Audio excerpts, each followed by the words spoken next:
पहलगाम के अंदर आतंकवादी हमला हुआ, नाम पूछकर मासूम टूरिस्टों को निर्मम हत्या कर दी गई। ये बहुत निंदनीय हुआ, बड़ी घटना है। जिनकी मांग उजड़ गई थी उनके लिए ये श्रद्धांजलि थी। वो आतंकवादी अड्डों को वहां से खत्म कर दिया गया। मसूद अजहर चिल्ला चिल्ला कर कह रहा था कि वो उसके परिवार को मार दिया गया। पहलगाम आतंकी हमले को लेकर अखिल भारतीय इमाम संगठन के मुख्य इमाम ने पाकिस्तान को जमकर घेरा है। इसके साथ ही उन्होंने पीओके को वापस लेने की भी बात कही है। आइए सुनते हैं इसके अलावा उन्होंने क्या कुछ कहा। जिस तरह से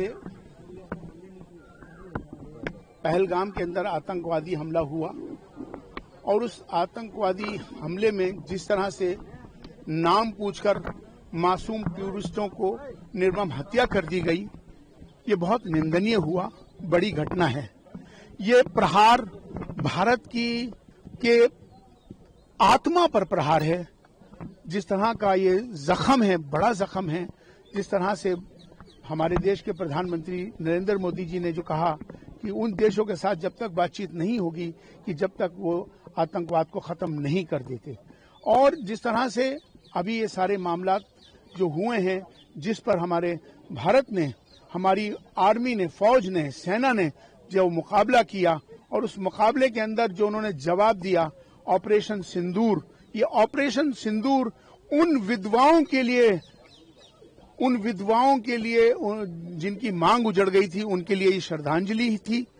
वो आतंकवादी अड्डों को वहां से खत्म कर दिया गया, और वहां का जो आतंकवादी था मसूद अजहर चिल्ला चिल्ला कर कह रहा था कि वो उसके परिवार को मार दिया गया।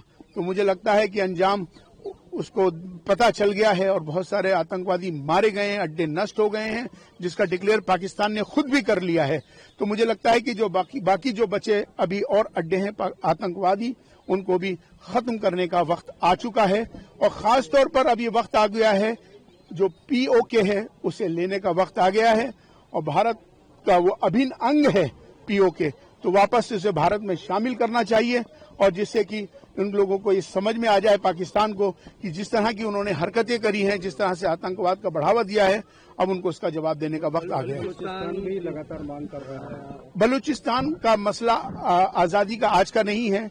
वहां पर जिस तरह के बलूचिस्तान के जो लोगों को, उनके जो ट्राइब्स हैं, कबीले हैं, उन पर जो पाकिस्तान जुल्म कर रहा है, उन पर जातियां कर रहा है, उनकी औरतों पर जिस तरह का अत्याचार करा जा रहा है, उनके नौजवानों को मारा जा रहा है, तो कहीं ना कहीं अब वक्त आ गया है कि बलूचिस्तान की आजादी होनी चाहिए, और आजादी सबका हक है।